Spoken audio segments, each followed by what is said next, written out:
Welcome to Who's Agile.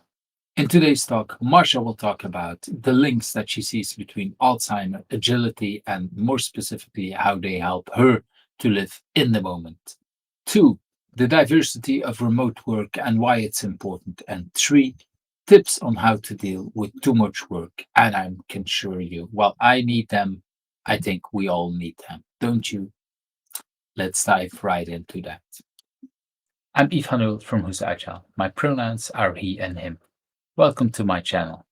You see a lot of agilists around me on this screen. If you want to hear me interviewing, please click that subscribe button because these are the people that I've invited so far. If you think I'm missing people, let me know in the comments. And that like button, well, if you liked today's interview, don't forget to click it. So, welcome, Marsha Acker. Welcome. Thank you, Eve. It's nice to be here. It's nice to be here. We just checked, but yeah. So for me, it's 9:30 in the evening, and for you, it's in the afternoon. So Yeah, that's the nice things about having these tools to be able to do that remotely from for all sure. the time zones that we want to be here, and probably people are listening in at whatever time zone they want to have. So, Marsha, what should people know about you? Mm, What, who are you? Yeah. yeah, that's like who am I is a big broad question. Like if I were to answer it, I think I'm many people. I'm a wife and I'm a daughter. I'm a mom to a teenager and horses and chickens and guinea pigs. Wow. I'm a train I you know I coach, a team coach. I'm a CEO, so I'm an author. I think there's so many aspects of my Author life. of Yeah. this book, eh? That's the Yeah, book that yes. Rusli recommended before. So that's The Art and Science of Facilitation. I haven't read it, I have to admit, but Mm, I heard already many things about it. So I'm looking forward to read it this year as well. yeah. Yeah, that launched, just a little over a year ago, and, it's been fantastic for that to be out in the world, so it's been exciting. So, that's a little bit about me. I would also say I'm an agilist. I think that the place that I find at this moment, some of my greatest focus and joy is from, working with leadership teams and top teams around difficult challenges that they're having. And so, Okay. some of that may come out a little bit later, but that is my core focus at the moment.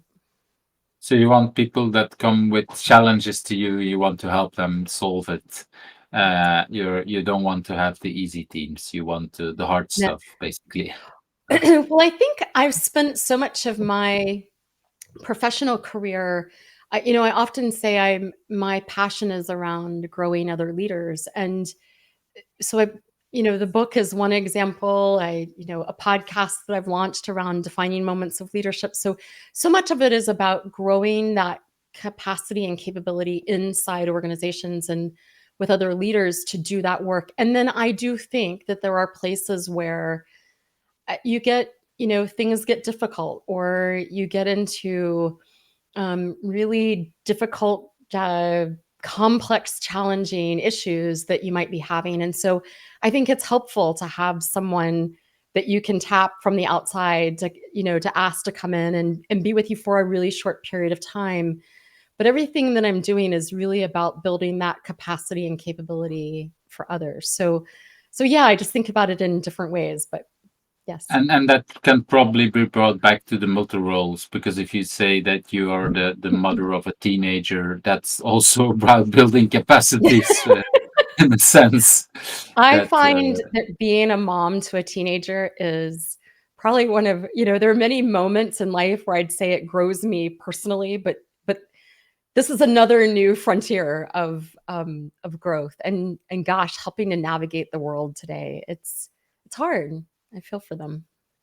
yeah, it's completely different and I don't want to go into in my time it was easier, but yeah, that's the kind it's a big Yeah, difference these yeah. days. with what's happening for teenagers at this moment. Yeah. Okay, I want to jump right into that first question, and I feel that we kind of already bounced around a Mm, little bit. Is that what is something people usually don't know about you, but has influenced you in the way you are? hmm. Gosh, I think there's so many things that have influenced me.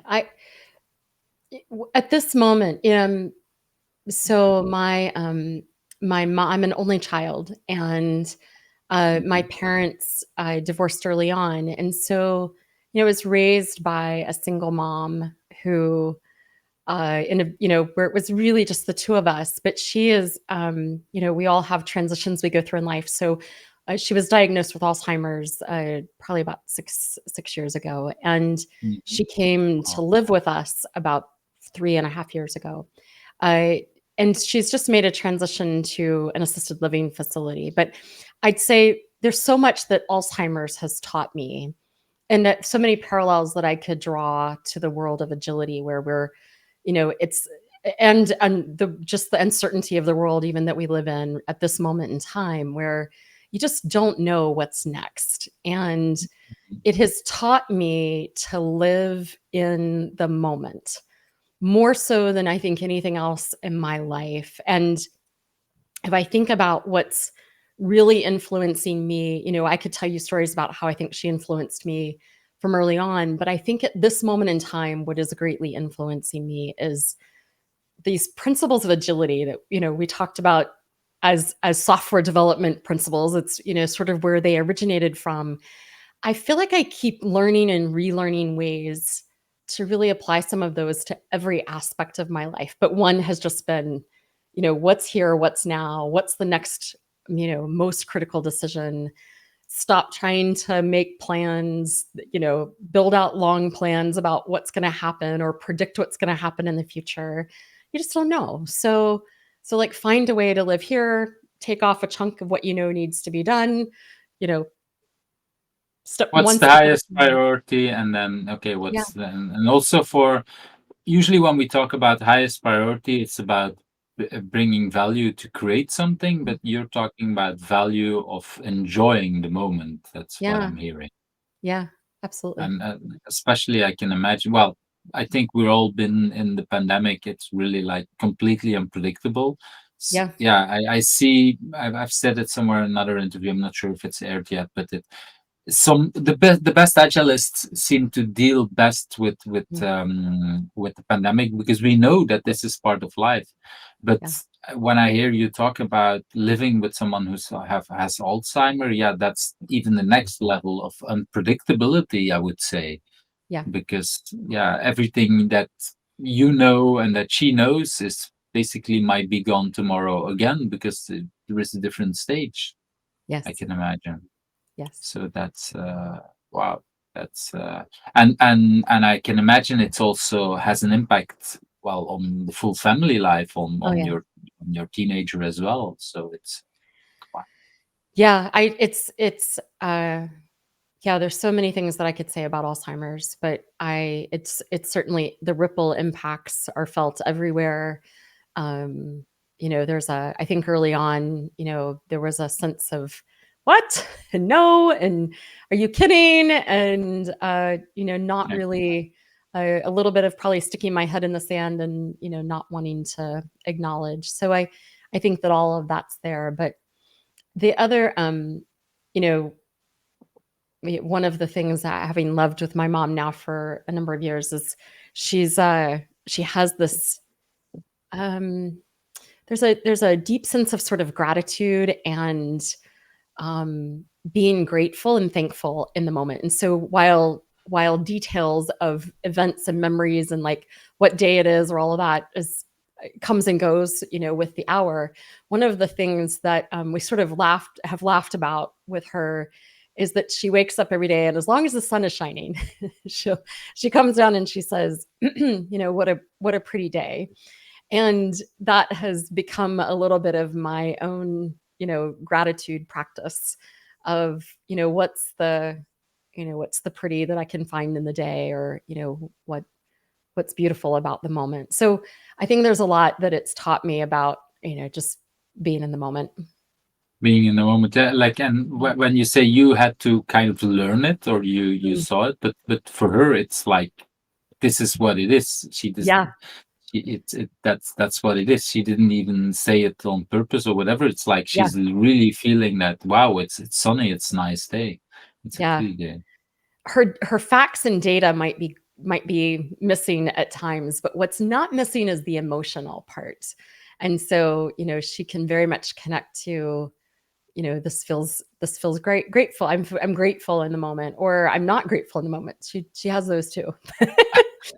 Yeah. Yeah, well, but that's so, yeah, it's you don't have highs without lows, and of course Mm. I would love to have only highs, but then I would never realize that they're highs. So That's you right. need to have low moments to appreciate the high moments, Yeah. in a sense. I think they give Um, us contrast, right? So I love what you well, just said about the I'd have to have the low moments to know that it was the high moment, because it is that contrast between the two. yeah, I think it's that thing, Yeah. and yeah, the in a sense the higher the lower, and yeah, it's Mm, if it all would be just a little bit, yeah, then it probably would not feel much, in a sense, yeah. and that's part of it. Um, and I think indeed, I'm not good at living in the moment. I had that's Mm, something I need to learn. But the COVID, definitely, that situation learned me even much more to look at it, and to yeah. not complain. In a sense, I'm although I'm not good at living in the moment, I'm actually really good at not complaining, because I see so Mm, many other people who have it much worse than I have. yeah. Well, if you're living in a nice large house, and everybody can work from home or study from home, then you're really good off in COVID. Yeah. Yes, I don't like a lot of other stuff, not, but yeah, that the situation is rather good. But it's Yeah. a next level what your story is saying. Mm, Um, you already briefly hinted about it. Well, the agility that it's coming from software. Well, if you would not be in the software world, what would have become of you? Oh, I am. That's a great question. I have no idea. Eh, I have 2 degrees in software engineering. I have a bachelor's and a Wow. master's, and what's fascinating about that, is that when I so when I tell that to people today, I think they might consider that to be something that they didn't know about me that is influenced, because I don't, if I think about what I learned and all of that, I don't apply those facts and data, pieces to my work very much on a day-to-day basis anymore. So it's been a number of years since I've been on a software team, or down in the I spent a number of years, working, sort of bridging the gap between engineers and end users. I found that's actually how I got my start in facilitation, which is the source Mhm. of the book. But you know, being on a development team, and then also wanting to connect them, bridge them to end users long ago, really before Agile even existed, and trying to use facilitation as a pathway to help do that. But I think if I hadn't, I don't know what would have become of me. I think there's so much that I'm grateful for having been in IT. So I was, where I got both degrees. I was often I'd be in a class of 500, and out of that class, I was maybe in the 5 to 10% who were female. Everyone else was male. And I just didn't look at it at that way at that time. If I wanted to do something, I did it. Like, I set out to do it, and Mhm. don't tend to listen to anything that might be like, well, you can't do that, or you shouldn't do that. So I think there's a lot that That's I also think, something that you learned from the people around you, when you grew up. yeah, I think a lot of that came from, my mom and my dad to a certain degree, but I just I didn't spend a whole lot of time making up stories about why I couldn't do something. So that Well, living with a single mom, that can, depending on the story that she brings you, it might bring you, yes, we can do everything, but look yeah, at what I can do as a single mom, and I can yeah, bring you up alone. So if that person that raises you is in that mindset and has these opportunities, because it's not always possible, of course, but if that's yeah, possible, that can definitely give you the idea, I can do everything. yeah. So that's yeah, and I know it's a very hard question. And there's a few people that told me, like, I literally don't know it. Um, and some people have like 10 different stories and they have to pick one. So Well, I could tell you, like, early on, I thought I wanted to be an interior decorator or something. So, mm, but I just, and I had a love of the arts. But I did think that wouldn't maybe necessarily pay the bills. So there was something that really drew me into but engineering at your the book time. has the name arts in it, so there's Yeah. still, in a sense, pays the bills in Yeah, art. I think art is I think it's a gift and we all have it. So it's well, yeah, maybe it's also finding a way how that gift can pay the Mm, bills. That's sometimes also and I see, well, I have some friends who are artists, and indeed sometimes it is something to make money with, but then you need people who are good at helping you with that. And mm, sometimes for some other people it's just, okay, this is just a hobby, I'm not going to make money out of that. But yeah. I still consider some of them more artists than a lot of others, because they are so much into that art. Mm, Um, and it's yeah, because art for me is it's a lot a way of living and a way of thinking, just like mm, agile, I think, in a yeah. sense, that seeing these opportunities. Yeah. So in that sense, you brought it in your book in a way. Like I said, I still need to figure out how much art is in the book. I'll let you know once I've read it. That would be great. I want to go to the third question: is what Mm, is your biggest challenge, and why is it a good thing for you? Or, well, the biggest challenge, of course, that you want to hide, that you want to share, mm, because there mm. might always be challenges that you're not ready to share Yeah. on a public video. Yeah, well, I'll tell you, for me, this is the whole theme of my year is around health and wellness, and I think one of the things that I I don't know I don't know that I lost track of it, but it definitely fell off the practice space over COVID was creating space and having I don't want to say balance between work and life, but um, just some white space, like time in my week to think and time to uh, that wasn't just booked, I guess, day after day, meeting after meeting. It got really packed over the past year. So my biggest challenge, even as we speak today, is too much work in progress. Um, Mm, I am I that plagues me. Just as I think I get it under control or managed, and I'm much better now than I used to be at saying no to things. I'm pretty good at boundaries and when work starts and when work ends.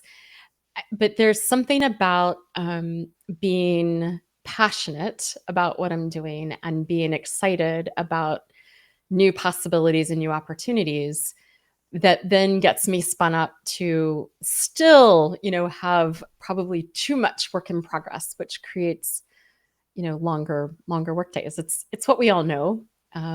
That's not particularly helpful, but that is my greatest challenge at this moment in time right now.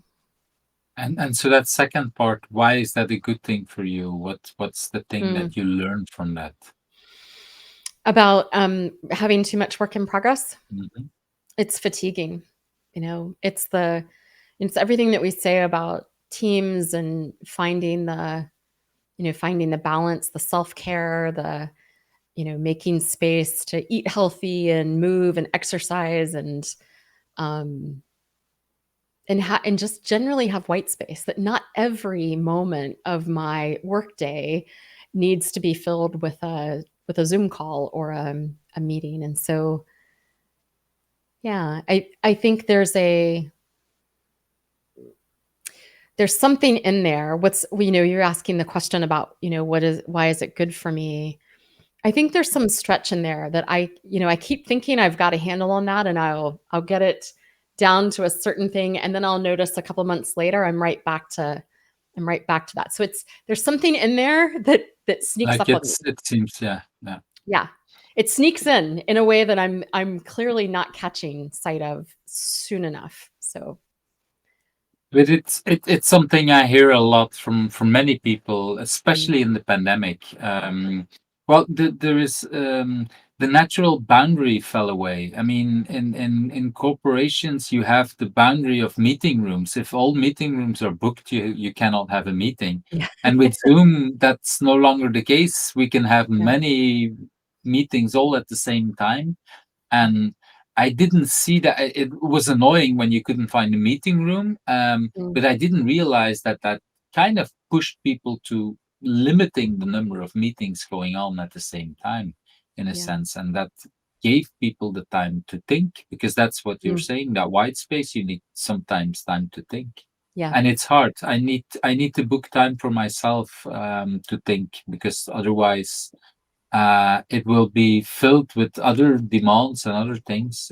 And yeah, like you say, after a while you forget it, or you think, oh, it seems to go fine, I don't need to book that time for myself again. And then again, you I don't know, at the end of the day you see, whoa, that was a day with full of meetings, and Yeah. what did I even have time to think between the meetings? Do I even have an idea what were the meetings? That's Right. it's definitely something I hear a lot. So I'm glad that you bring it on, because Mm, I think many people that I coach or that I work with don't always realize it, and it's good to bring this also on this channel. yeah. So thank you. Welcome. Well, and it kind of automatically goes to that next question. You're really good at leading because what that for me means kind of that you're a driven person. That's kind of what you Mm. said, because you want to take on the things. But do you have any idea, or do you want to share what drives you? Well, I think I alluded to it a little while ago at the beginning, which is um, I have become deeply passionate about growing leadership in other leaders, and so I use the term leaders and leadership to for me, there's no positional aspect with that. I talked to my daughter since she was the age of 3 about her leadership. Um, Wow.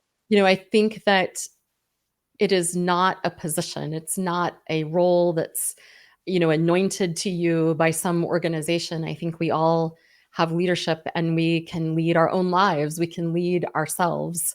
I think we can lead others. And I am deeply passionate about helping others build that capability and capacity and growing it in myself. So that's probably been my greatest journey professionally, has been being on like actually locating that for myself and being on that journey. So And do you have any idea where that came from, where mm. that that is coming from?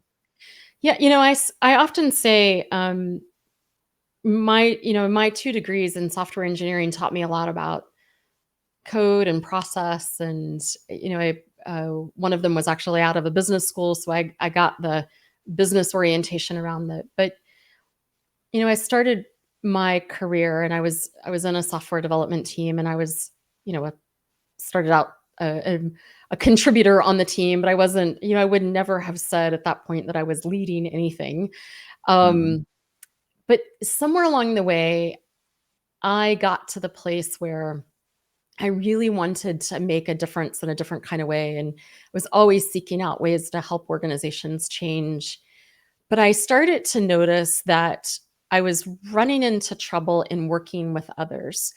And I often say now, I couldn't have told you this then, I don't believe. So this is something that has come to me in hindsight. But in no other part of my learning did anybody teach me how to work with other human beings. And so as I progressed and I did start to lead teams and take on responsibilities inside organizations and eventually start my own company, there were so many moments where I felt like I was out over my own skis, trying to navigate relationships and then just also wanting to get work done, but realizing that the relationships were getting in the way of getting the work done. And it's one of the things that actually sent me off to coach training early on. I didn't go to coach training to learn to coach others. I went to coach training. I remember sitting in the class, it was over a weekend, and I just kept telling everybody, I'm not here to be a coach, but I'm here because I'm really challenged in my own leadership right now. And something tells me that learning this will help me with my leadership. And And what told you that? Because that's yeah. How do you realize that if you don't want to be coach, you want to be a coach? That I find that a very interesting yeah, I idea. knew enough about coaching that, and I had colleagues who were coaches. And so I had observed some of, what I would have said was magic voodoo at the time, to, the way that they were able to navigate being in relationship with other human beings. And so I You just kept wanted to thinking, learn that. what is this coaching thing? And, you read a book about it, but I don't know, that didn't work for me. I'm very much I need to experience it and very much experience it for myself. So that was a turning point. I can imagine that you well then and yeah I'm not going to go into the stories because it will take too long, but I have similar stories where I saw things Mm, changing with people that made me realize, okay, I want to go to coaching training. But that's why yeah, I'm asking because that's what I've seen in myself, but I wasn't sure if you had that same thing. So yeah, it's nice to see that there is a link there. yeah. Um, so I want to go to that Mm, next part is that what is your biggest or what do you consider a big achievement you want to talk about?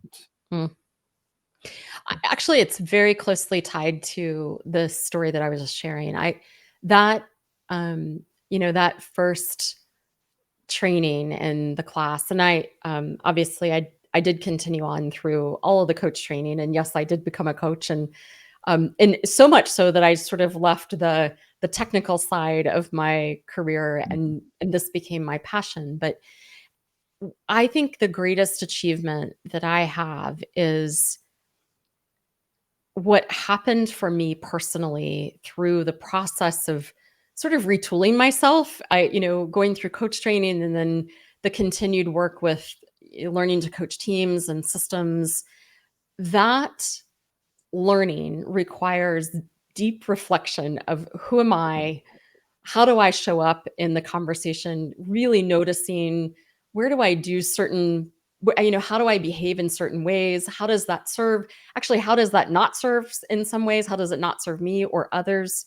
And then noticing and the impact that I could have on others, where I would do harm. I didn't intend harm. I certainly didn't intend harm, but it did. And I think that That's the a big realization, eh? yeah, Realizing that you want to do good and it doesn't work, and then but yeah, I'm doing the right thing.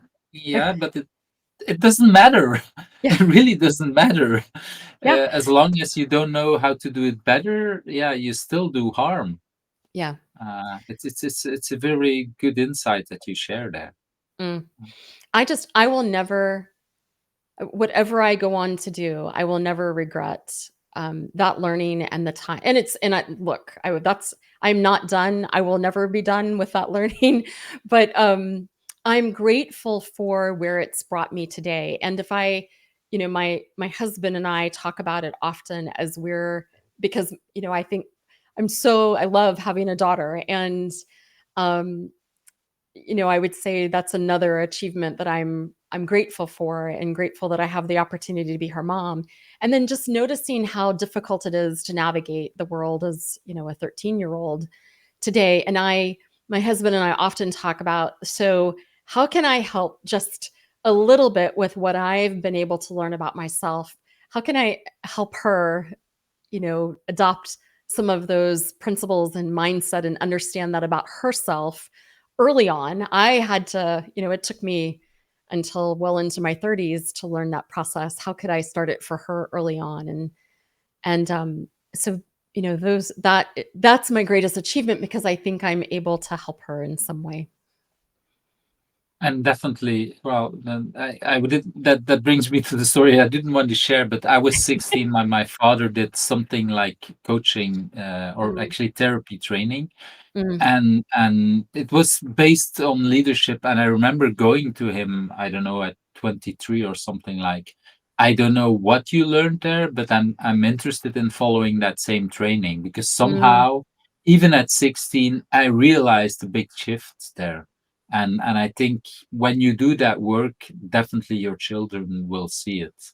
yeah, Of course, it's hard to know because of course she might just find this normal because that's the world she's living in. sure, She only has this mom, and that has already been through that work, but it yeah, definitely will help her to realize some of that stuff. I think yeah, that's it's also nice how you link these two achievements, if you call it two different achievements, because mm, it's your world, but at the same time, yes, it's in a sense, yeah. Every time, if I'm asking this question, what's your biggest achievement in a course setting, like 80% will talk about my children, and yeah, in a sense that's true, and in another sense, yeah, but there is also more that you can be proud of, not just your children. So it's yeah, nice that you link these two together. I like that kind of way of doing that. Thank you.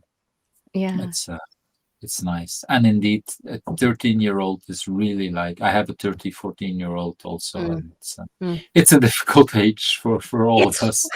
it's a horribly difficult age. I wish somebody, I read all kinds of books when she was younger and we were learning how to do all the baby things. I apparently need to go read some teenage books because it's hard. Yeah, I've read a lot. Well, I have some of my children, my other children are older, and I read a lot of that. But somehow, when they were babies, I realized there's so many books, and they all tell different things. A little bit like agile, and the only thing you can do is just do it yourself Yeah, and learn from it. And well, and from all the books, just like with all the agile books, from all the books you pick one or two ideas, and then you create your own book or your yeah, own story, and that's how you do parenting yeah, in a sense. And of course, just like agilists, all other parents around us have so many other ideas on how to raise it, but it's just you and your partner that has to do this to figure it out in a yeah. sense. And Yeah, whatever we do, our children will love some parts of it and hate others, and that's it's right. not predictable No, which parts they will love and which part they will hate.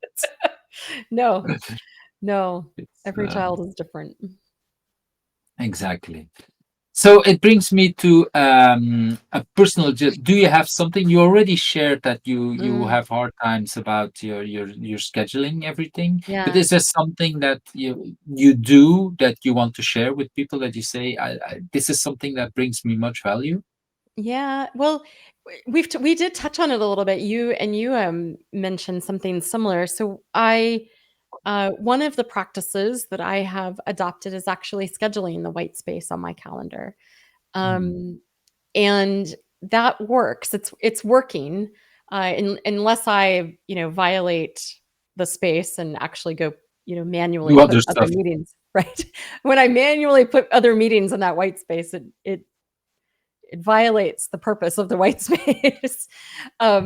But it's just sort of a moment in time that's happening in these 2 weeks. But I have started to schedule it, and I think I've learned and keep relearning the value of finding structure, like finding places where here are the boundaries, like this time, and there are 3 different blocks of time on Monday, Wednesday, and Friday during my week that is just set aside for white space time. And it's really intended to be, it's the place for all the, if I'm lying awake at night and I start to think my mind will do this thing where I start to make lists Mhm. or wonder of what I'm going to do.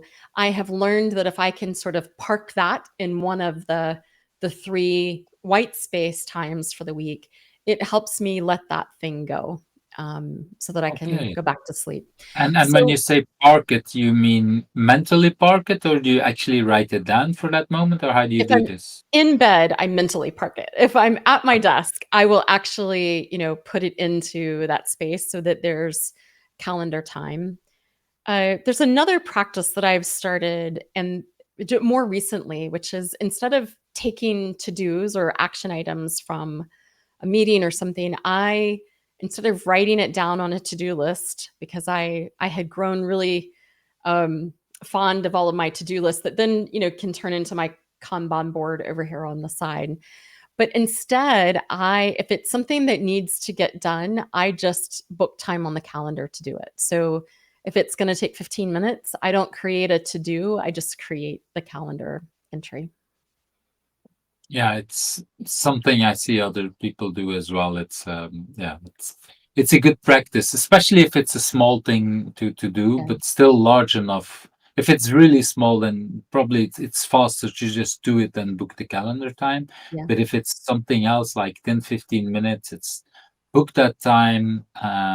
Yeah, that and to because somehow even it gets better done than if it's on the to-do list of today. Yeah. Somehow we yeah, that's Well, then it's the 2-page long to-do list is just, it's daunting. So yeah, and then it comes back again to looking at the full list and checking what's now the biggest priority, and that takes again too long, and that sometimes it's yeah, that's but that then you come back to there is so much interesting things that we can do and so much other stuff that other people have so many great ideas, and yeah, yeah. before we know it, we're booked in our time. I Yeah. recognize that. So yeah, but these are good practical things. And for me, one of the reasons to change the format of this project Mm, when I went from a book to a video is I added this question and the next one to exactly find these things, because I noticed mm, that most agilists have these small little tips that we learned along the way from whatever. I don't know. I have already a few ideas where I could learn this book, this thing from, because it's mentioned in a few books. But yeah. again, it's really about what works for you, and that's why I'm interested in sharing this. So thank Yeah. you. Yeah. Thank And I you. want to go to that next tip because we're into the pandemic. A Mm, lot of us are working remote. Some of us have been doing this for much longer. So, what have you learned about remote working the last 2 years or the yeah. 20 years before? Yeah. What do you can share? Well, in 2011, 2012, um, I made the decision to go to a remote organization. So we had office space, we got rid of it.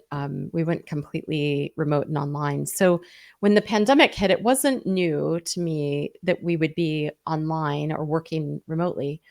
What was new was I used to do a ton of workshops and I actually preferred to facilitate in the room, do team coaching in the room, do learning workshops in the room. And I think we'd had a lot of requests for doing workshops online. And we taught, online facilitation for a number of years prior to the pandemic. So there were principles I just had really never sat down and taken the time to make the transition. So I learned in the remote working space over the last 2 years that one, I could do it, and two, that it could be a valuable experience. Sometimes in different ways, I think it can be sometimes more valuable. I think one of the things that I am really loving about the learning space that we can create online is the diversity. It's the diversity of thought and perspective and geography and different points of view that can come in a little bit easier in the online space than it can when we're in the room. So there's just a lot more logistics to get through of, bringing people from different areas and locations and different countries into a room together when we're face to face. So those are some of the things that I appreciate about it. I think I'm also, listening to the kind of the broader conversation in organizations. And there's a theme that seems to continue to be emerging lately, which is like we can't, I don't know, there's like a story forming that we can't work remotely effectively, or that you can't do it at scale effectively. And I think that what remote work has done is it's shown a spotlight on the places in our face-to-face lives where we were either not very connected, or we stayed on the surface of things, or we just tolerated the dysfunction that existed in Yes. the system, whether it was the meeting or the meeting facilitation or the team itself. And when we were in person, I think there's something about just like we would tolerate it because we'd get to see somebody that we, hadn't seen, or we'd get to, have a quick chat with them as we were leaving the room, or we just liked being in community and connection with people, so I think there was some degree of tolerance. And when we've moved to this new space, I think it's just shining a light on some of the toxic breakdown or the disconnection, or even if it's not toxic, it's just surface level relationship that we're having when we turn our cameras off and everybody's on mute, and we haven't found good ways of remaining connected with people and really collaborating and having dialogue in a way where we're hearing each other and seeing each other and thinking together. And so I feel like there's a story that's emerging that we can't do it and it doesn't work. And so therefore, where we're headed is some version of hybrid, where where some are in the space and others are not, and or we're back and forth in some way. So I don't know exactly what the answer is, but I think that the story that I make up about it is that we are collectively longing to be together in relationship with people that's meaningful, and where we feel heard, and where we feel like people understand and get us. They may not agree with us, but We feel we can connected somehow, yeah, and we can, yeah, yeah, exactly. Yeah, and I really like the way you bring it, because when I started my first remote team that I coached was in 2005, and back then the only book that I found was from Jutta Eckstein that said mm, something about doing remote work, and everybody else said agile remote doesn't work. yeah, Um, and for me, it worked. And I was wondering to myself, and I asked my coach at that time, what am I doing wrong? Because I'm working agile remote and it works. And my coach made me repeat that multiple mm, times, because the goal was to make it work, not to have agile. And yeah, it's very strange. Like you say, that's the kind of story we kind of tell us. yeah, And yes, it's a lot easier. It's like you say, when you're physically together, we have much more connection, and if we want to do it remote, we have to do a lot more work. And of yeah, course, luckily, since 2005, the tools have become so much better. yeah, So there's definitely an improvement on the technical part. Um, but it doesn't mean that, and I really like the way you phrase it about, yeah, mm, that the fact how we tell people the stories that it can't work or whatever. yeah. And I really want to, afterwards we need to talk as well, because I want to bring you into another project I'm working on, that I can already give a brief sharing Mm, in the video. Is that well, one of the things, if you ask these days to companies, and I was in a few months ago in a workshop, and there was some public speaking about remote working, and the question was asked, okay, if what do we need to do to make hybrid working? And the answer was, don't do it.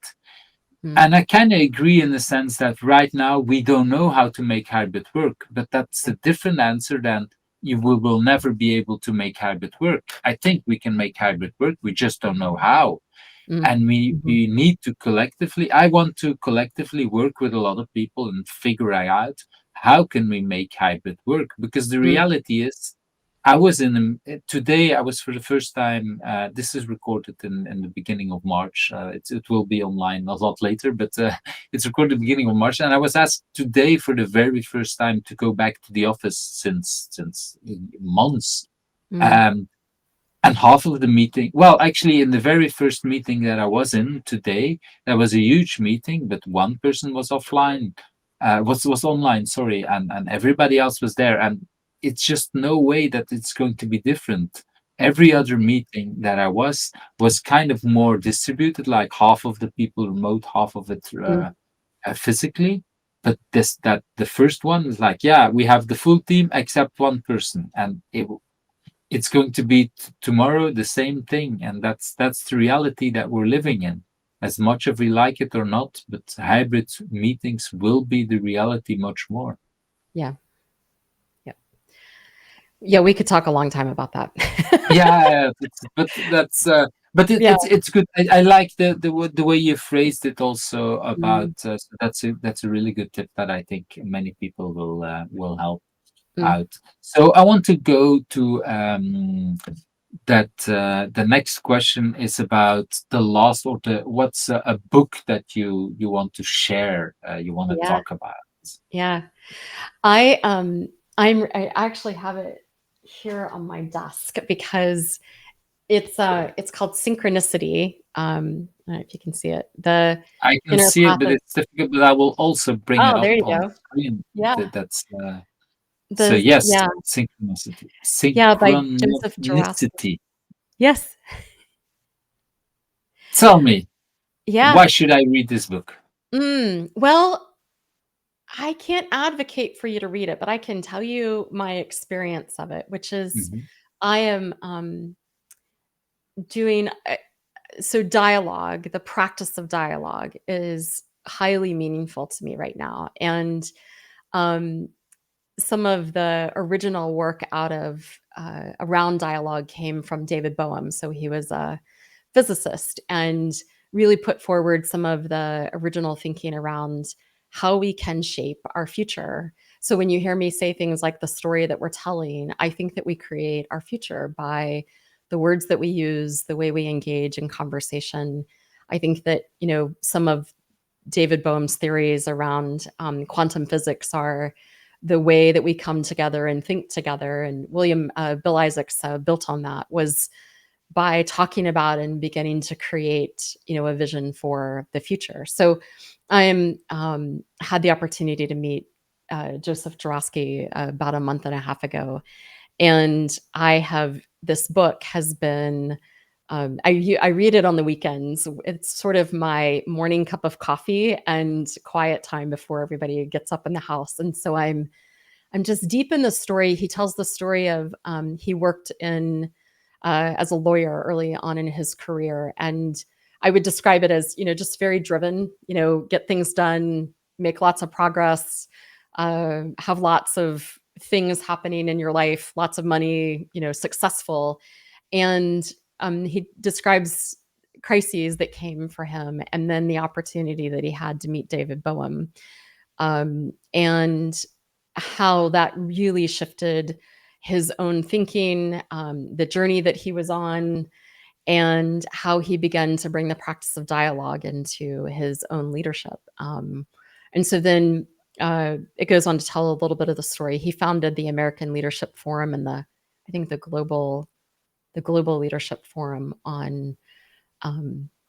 yeah, and so at the core of that sits the practice of dialogue. And I've just been fascinated by the synchronicity, the storytelling of how things can unfold. When you didn't really know that you could ask for that. So fascinated by it. It sounds interesting. Maybe you didn't want to sell it to me, but it's a book that will definitely get on my pile. Well, I read a lot of books. That's the good thing. I'm that way I might get to it, but at the same time, Yeah. there is a lot on that list as well, like with many people.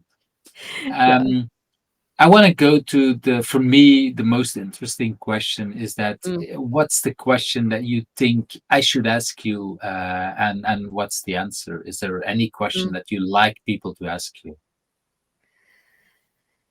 I don't have an answer to that. Like, what do I like people to ask me? I do think that because of because of the title of this, like, who is agile? I think here's the question that I have been asking for a while, which is especially after we were celebrating, agile for 20, the 20th anniversary, and sometimes I'm like, 20 years we've really been doing this. Um, Mhm. I think the question that I'd like for all of us to be asking is, what's next? So we've been at this for a while, and like we could ask 10 people and there will likely be 10 different answers around what's next or where do we focus. But I think that for me, I'm really fascinated by the practice of dialogue. And I watch, it's everywhere I look, whether it's the crisis in Europe right now, I can look in the United States at what I feel like is our just global breakdown in being able to talk with one another. And from that comes so much breakdown and crisis and fighting and strife and division. It's Um, more about winning than about dialogue in oh the United yeah, States the last years. It feels yeah, that way from yeah. Europe at least. So I just wonder what it would be like if we began to approach transformations around agility through the lens of it being a dialogue. Like beginning to think about how we create the future together, how we come together, how we listen, and how we can make space for people who think differently than we do and actually be curious about what has them think differently rather than needing to defend, my point of view over someone else's. So I think that's the question. I like that because it's dialogue. Yeah, I hear a lot of people talk about co-creation, and well, there's the old trend from Dale Emery about resistance as resource. But by framing it or calling it a dialogue, it immediately shows you that or the people that, hey, this is, Mm, we're at the same level, and that's what the dialogue is for me. It's yeah. two people or more people that are talking to each Mm, other at the same level. So that's a nice way. yeah. And yes, I think a lot of people, this is, I have had already a few people talking about, okay, what's next for Agile, or where are we, and should we have a future? Is there Mm, still a future of Agile and things like mm. that? It's I think a lot of us, and like you say, after 20 years, a lot of us are thinking like, wow, where did that time go? Yeah. In the sense that it doesn't feel like 20 years. Mm-mm. I, I I remember that when I was first, like I said, I was coaching that remote team in 2006. I was like, yeah, it's just, we're busy already for so long time. I was like doing the technical stuff already in 2000. It felt like, wow, we're doing agile already for 5 years. That's a long time, and now we're so many years later. Yeah. Do you know what I love about the fact that we've been talking about it for 20 years is the fact that we're still talking about it 20 years later.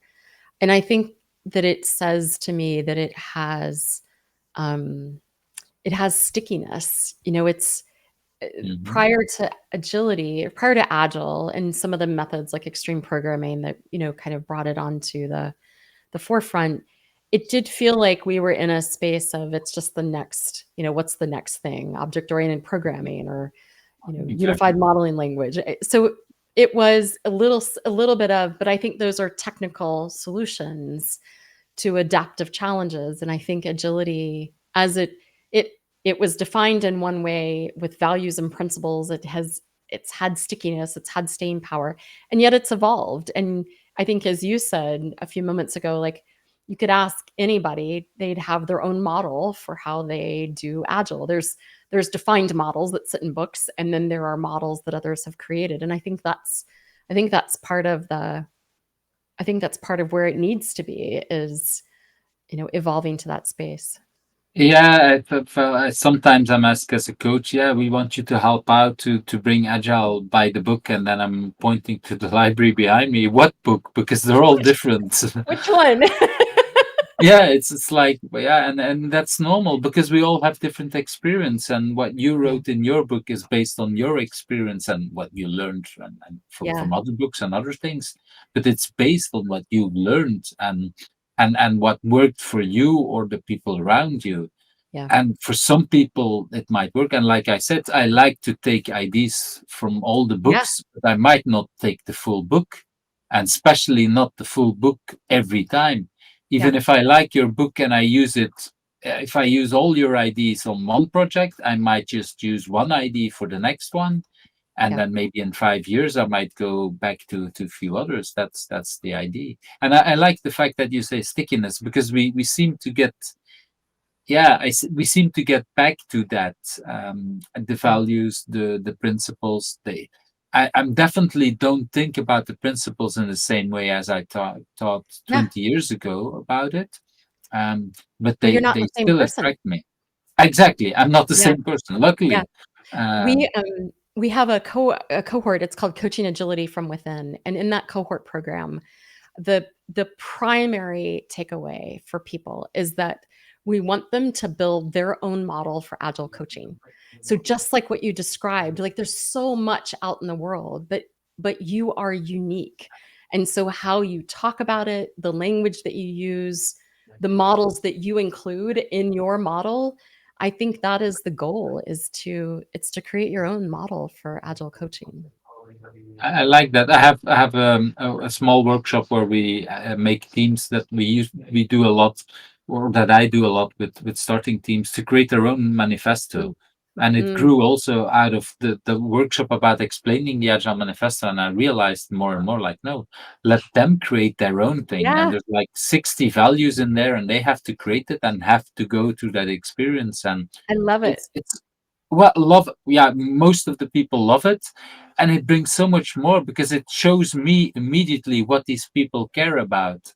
And sometimes they bring values that are completely different from agile, but at Yeah, least I know at the start, and then we know where they go to and want to fight for. And that usually brings so much more value than me just explaining, this is what it is, this is what these values mean. mhm, Yeah, that's what yeah. it meant. But it was 17 white dudes that discussed this in a weekend.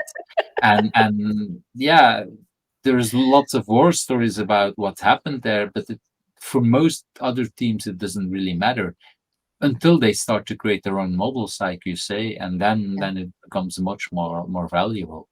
yeah. So that's also a very good idea on doing that, so thank you. Mm.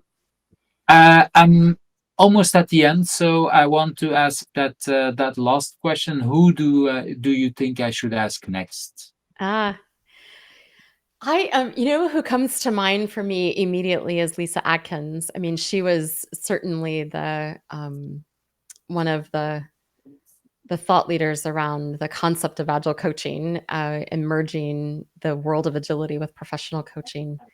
So she's certainly someone that comes to mind. Also, there's a colleague of mine, Jardena London. She wrote a book a couple of years ago now on uh, transformation. I think the title is Cultivating Transformation. We'll add And the links below here for the people who want to find them. yeah, and it's one of the things that she led. She was internal to an organization leading transformation for a number of years. And one of the things that I absolutely love about that book is its its practicality and the way it speaks directly to leaders leading transformation these days. And it's not easy, but she's just there's a real matter of factness, and offering advice that she gives in that book around what it takes, sort of the internal fortitude of what it takes to lead transformation. And So it's what I'm understanding. It's written from a person who was internally in an organization when she she was a did leader that. in the organization. Hmm. Because a lot of the books are written by consultants that want to sell their consultancy, whatever. But this is from a Yeah, person who's doing it inside an organization. yeah, That seems like a very interesting book. I think a lot of I know already 3 4 people that I would advise this book yeah, to immediately, because it's indeed these what these people want to learn also from people who were doing that and yeah, struggling with it in a sense. yeah. So And that theory is good, right? We all need theory, but one of the things I appreciate is just the practicality of the tone and the message in the book. It's it's definitely written for the person who's in the trenches, trying to and lead that that's right now. yeah, these people need a lot more than just theory. They Yeah. really want to do, okay, that's all nice, but what do I do tomorrow? What do I do today? Yeah. Yeah, yeah, because they don't, well, especially if you're inside an agile transformation as a leader, there's so much coming up to you that you don't have time to just read 20 books and then figure out It's what's your, no, complicated, it complex, is. complicated. I mean, it's so multifaceted, multi-layered. Yeah, I really feel for people who are leading large scale transformation. It's not an easy task. It's not. Thank you for sharing that and helping out. I will definitely invite both ladies. Okay, we're at the end. So, Marsha, thank you for your time. And if people want to find out more about you, where can they best be in touch with you? Yeah, the best way to reach out to me is through LinkedIn. That's I do my best to yeah, accept invitations as long as you say a bit about why you're reaching out. And I and if it's Yes, followed by something you want to sell me, we will quickly become unfriended. But I unfriended. yeah. No, I That's a really good do. advice as well. I really do love connecting with people. It's probably the best way to, and I try to reply to all the messages that I get. And the other place would be at my company website, teamcatapult.com. So, That should be Team Catapult. yeah, So that's another way. Okay, so thank you for your time. It's been a thank you. wonderful conversation. Susie told me like you will going to love Marsha and talk with her, and she was absolutely right, as she usually is. So Yeah, so thank you for your time, and thank you. well, I'm sure for the people that followed until now, there is a lot of things we talked about. I'm going to add all the links and all the people that we talked about so they can Perfect. find out more. So, Sounds okay. good. So, thank All right. you. Bye Thanks, Ian. bye. Bye bye. Thank you for watching Who's Agile, where the stories of agilists come to life. I hope you liked today's interview. Subscribe if you're not subscribed and want to get to know other agilists.